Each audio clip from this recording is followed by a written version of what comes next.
이번 시간은 마지막 시간이고요. 제가 제일 중점을 두고 있는 분야이기도 합니다. 그리고 21세기에 이제 가장 각광받는 부자들의 상속계획 설계 중에 하나입니다. 신탁입니다.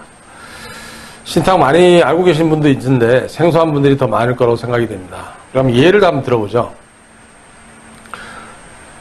제가 이혼을 했어요. 근데 이제 아이들이 있는데 그 아이들을 엄마가 키워요. 엄마가 키워서 잘 자라고 있는데 아직 아이가 미성년자예요. 친권은 엄마한테 있고 양육권도 엄마에게 있어요. 근데 그 엄마가 갑자기 사망을 했어요. 그러면 이 아이 엄마가 남겨놓은 상속재산을 포함해서 이 미성년자인 자녀들은 누가 케어하나요? 원칙적으로 전 남편이 케어를 하게 되어 있습니다.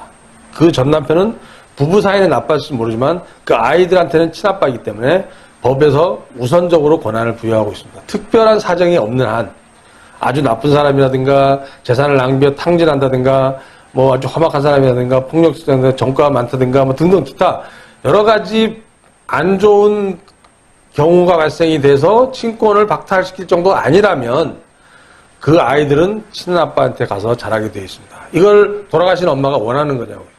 원하나요? 원하지 않죠.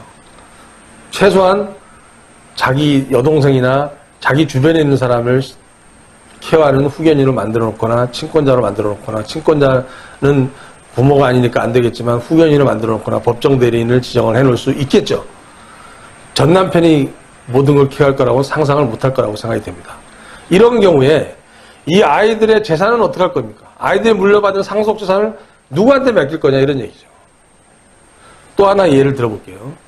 아버님이 계시는데 아버님이 재산을 아들에게 물려주셨습니다. 그 아들에게 물려주셨던 이유는 세금이라든가 이런 거를 감안했을 때 지금 어느 정도 물려주는 게 좋다고 생각을 해서 물려줬어요. 근데 물려주고 났는데 얼마 지나지 않아 이 물려받은 아들이 아내랑 불화가 생겨가지고 이혼을 하게 됐습니다. 역시 그 속에서 난 자녀들은 친엄마가 키우고 있고요.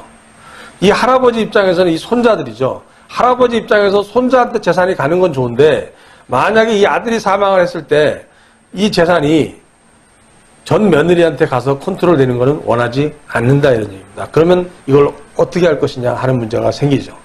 또 하나 예를 들어볼게요. 제가 미국에 이민을 갑니다. 한국에 부동산이 많이 있습니다. 건물도 있습니다. 제가 이민을 갈 겁니다. 애들 때문이라도 가요. 지금 간다는 거죠. 그런데 매번 나와가지고 이 부동산을 관리할 수가 없어요. 이 건물 임차인 관리, 임대인 관리, 상가 비용, 그다음 수리 시설, 점검 이런 거를 내가 지금 없잖아요. 미국에 가 있기 때문에. 그럼 이걸 누구한테 맡기고 가야 됩니까? 많은 경우에 조카들한테 맡기고 가는데 다 조카들이 나중에 자기 거라고 주장을 해버려요. 그러면 찾아오기 쉽지 않습니다. 이런 경우에 안전하게 맡기고 갈 사람이 필요한 거죠. 또 하나의 예를 들어볼게요. 내가 재산이 있습니다. 있는데 한 200억, 300억 됩니다. 내가 갑자기 사망하면 이 아들이 22살인데 300억을 물려받게 됩니다. 22살에 300억을 물려받으면 어떤 기분이 들까요? 내가 이 재산을 잘 유지해가지고 잘 키우겠다는 생각도 하겠지만 노는 데 쓰고 엉뚱한 데 쓰게 되고 도박을 할 수도 있고 술로 탕진할 수도 있고 또 꼬임에 넘어가가지고 사기를 당할 수도 있고 여러 가지 불안한 요소가 있습니다.